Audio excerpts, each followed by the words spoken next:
Assalamualaikum warahmatullahi wabarakatuh. Saya akan menjelaskan tentang lunturnya Pancasila di media sosial menjadi tantangan di media di Indonesia. Perkenalkan, nama saya Ratini dengan NIM 2025 jurusan manajemen. Latar belakang komunikasi semakin mudah, penggunaan media sosial semakin meningkat, munculnya berbagai perilaku negatif. Komunikasi semakin mudah di zaman sekarang, di zaman digital itu tentu karena hampir setiap satu orang ini mempunyai satu handphone genggam yang bisa dibawa ke mana-mana. Itu membuat masyarakat itu semakin mudah untuk mendapatkan informasi, komunikasi dengan keluarga, saudara, bahkan dari negara, di luar negara pun, dari luar negeri yang sudah-sudahnya bekerja atau mendapatkan isu-isu yang sedang marak terjadi. Khususnya komunikasi semakin mudah ini manfaat mungkin ya, itu membuat kita semua mengetahui gitu ada apa aja sih yang sedang terjadi saat ini gitu. Informasi-informasi pun sangat mudah dan cepat kita cerna. Yang kedua adalah penggunaan media sosial semakin meningkat. Ya, tentu penggunaan media sosial semakin meningkat ini di zaman digital itu bahkan masyarakat dari anak-anak kecil, remaja, dewasa, dan orang tua ini penggunanya itu semakin meningkat di media sosial.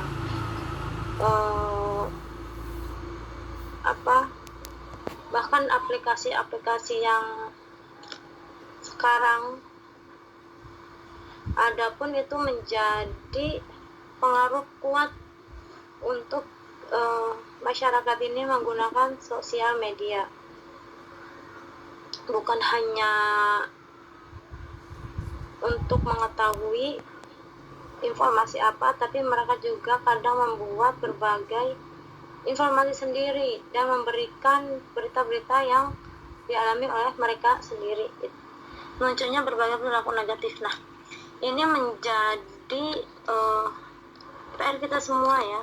Munculnya berbagai perilaku negatif di media sosial ini marak terjadi, yaitu dari bullying, dan bahkan bully ini sangat parah sampai kasus yang ada di Malaysia dulu itu, Zara Khairunisa, itu menjadi viral karena kurangnya nilai-nilai Pancasila yang anak-anak muda ini miliki gitu. Jadi kurangnya nilai-nilai Pancasila dan kurangnya etika membuat mereka ini berbuat semaunya sendiri. Itu mungkin bisa terjadi karena mereka melihat berita-berita yang ada di media atau bahkan dari lingkungan yang mereka tempati gitu.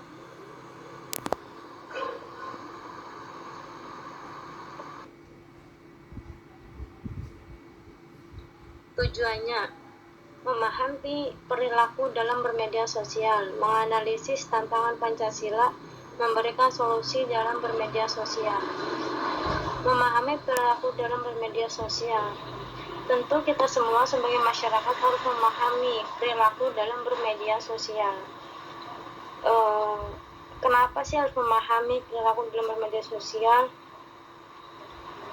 Sekali lagi, untuk kita bisa membedakan perbuatan atau informasi yang akan kita sampaikan kepada publik itu harus mempunyai etika dan nilai-nilai Pancasila. Dan nilai-nilai Pancasila ini sangat penting untuk sangat penting dan menjadi pedoman dalam hidup kita, apalagi bermedia sosial yang dilihat semuanya itu dari anak-anak kecil, dewasa, bahkan orang tua pun kita harus memberikan perilaku yang positif untuk mereka semua dalam bermedia sosial. Menganalisis tantangan Pancasila. Nah, apa aja tantangan Pancasila ini? Kita harus bisa menganalisis tantangannya. Itu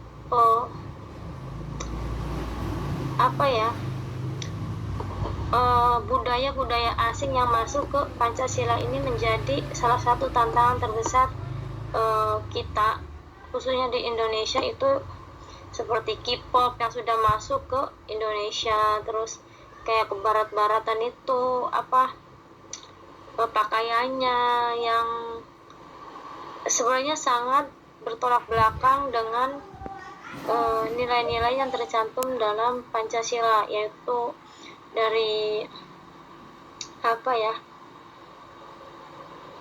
berpakaiannya yang kurang sopan mungkin, terus perkataannya yang hampir dari barat itu dibawa ke Indonesia, terus dari pergaulannya, dari bahasa-bahasa yang mereka keluarkan itu sebagian besar itu mereka dapat dari budaya asing gitu. Terus memberikan solusi dalam bermedia sosial. Nah, bagaimana memberikan solusi dalam bermedia sosial itu salah satunya dengan memberikan edukasi dan pelajaran-pelajaran informasi yang baik dan positif yang akan kita sampaikan di media sosial. Salah satunya mungkin solusi dalam bermedia sosial itu harus bisa memilih berita-berita mana yang baik dan mana yang buruk. Jangan sampai berita hoax dan ujaran kebencian itu diangkat menjadi topik yang viral dan akan ditiru oleh masyarakat kecil. Ini kita harus bisa memberikan solusi dalam bermedia sosial. Terus Pancasila dan fungsinya. Nah, Pancasila sebagai dasar bernegara, Pancasila sebagai pandangan hidup, Pancasila sebagai pedoman perilaku di ruang digital. Yang pertama, Pancasila sebagai dasar bernegara, yaitu nilai-nilai Pancasila ini menjadi dasar hukum di suatu negara, khususnya misalnya di Indonesia. Itu nilai-nilai Pancasila dan undang-undang ini harus menjadi pedoman untuk sebuah bangsa, agar bangsa ini dapat mencapai apa yang dicita-citakan oleh bangsanya, yaitu untuk mensejahterakan rakyatnya. Setiap hukum itu harus adil dan sesuai dengan apa yang tertulis dalam undang-undang yang berlaku saat itu. Hukum tidak tumpul ke atas, tidak tajam ke bawah. Nilai Pancasila ini sebenarnya banyak filosofinya yang harus dipahami oleh orang-orang yang akan memberikan informasi ke media sosial ini, bagaimana kita untuk beretika dalam bermedia sosial, dan itu harus disampaikan mungkin oleh para pemegang jabatan, agar informasi yang mereka sampaikan ini sesuai nilai-nilai yang tercantum dalam Pancasila dan hukum yang ada di undang-undang tersebut. Pancasila sebagai pedoman hidup.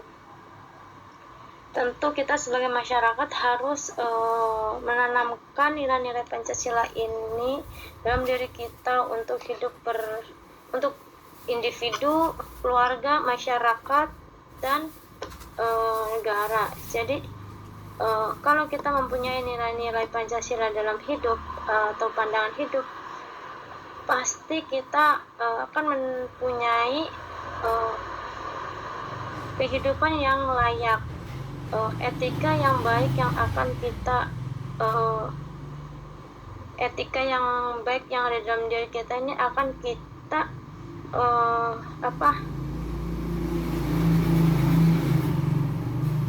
lakukan di dalam masyarakat ini agar hal-hal positif yang ada dalam masyarakat ini terjadi. Nilai Pancasila sebagai pandangan hidup ini khususnya misal dalam bermasyarakat ini kita akan memilih suatu RT. Nah, tentu kita harus mendahulukan diskusi atau musyawarah mufakat. Jangan asal pilih-pilih aja, tapi kita harus memilih kandidat RT ini. Kalau dia jadi RT ini harus seperti apa ke masyarakat, harus berbuat apa, seperti itu. Nah, Pancasila sebagai pedoman perilaku di ruang digital ini tentu sangat penting ya. Karena perilaku di ruang digital ini yang melihat bukan hanya satu RT, satu RW, atau satu kecamatan, tapi semua orang yang bermain di dalam media sosial.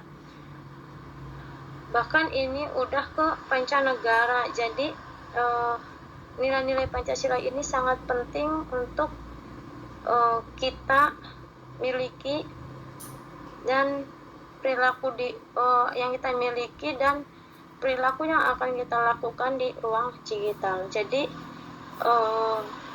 ruang digital ini luas jangkauannya, dan informasi yang kita sampaikan ini harus benar-benar valid dan tidak melanggar nilai-nilai yang ada di Pancasila.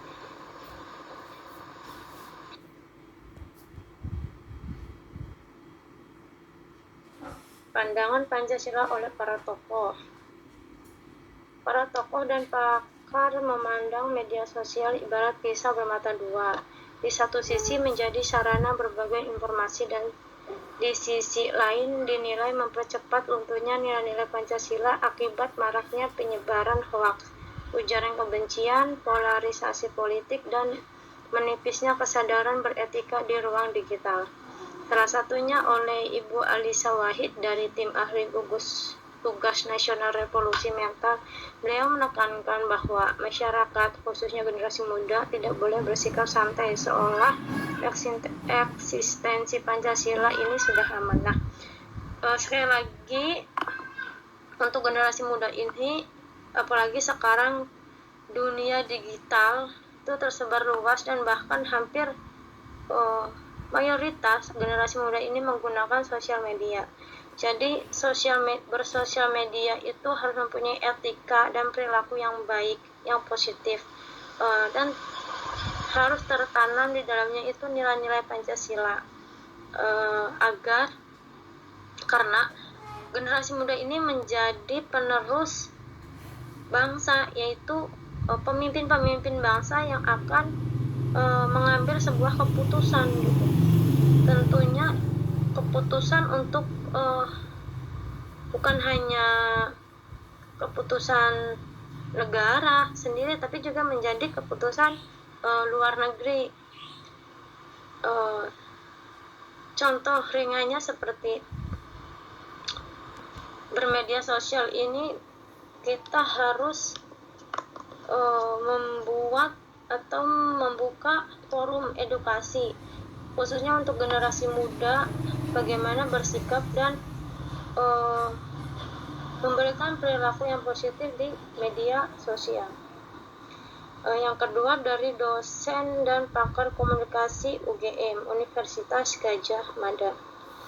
Para pakar di bidang kajian digital menilai media sosial rentan memicu runtuhnya nasionalisme akibat penguatan politik identitas dan penguatan simbol-simbol yang bernasab sara. Nah, ini sangat penting ya.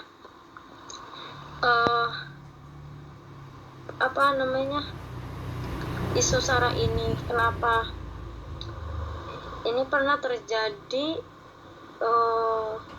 waktu Pilgub 2017 itu ya, di Jakarta itu.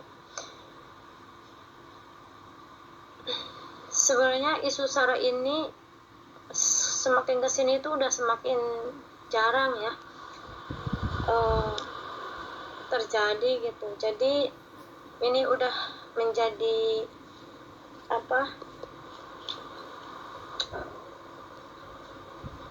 udah bukan menjadi isu yang relevan, bukan relevan ya, udah tidak menjadi isu yang sangat penting karena ini udah sangat menipis, dan sekarang udah tidak menjadi politik identitas, itu udah semakin menipis, dan isu bernuansa SARA pun udah semakin tipis.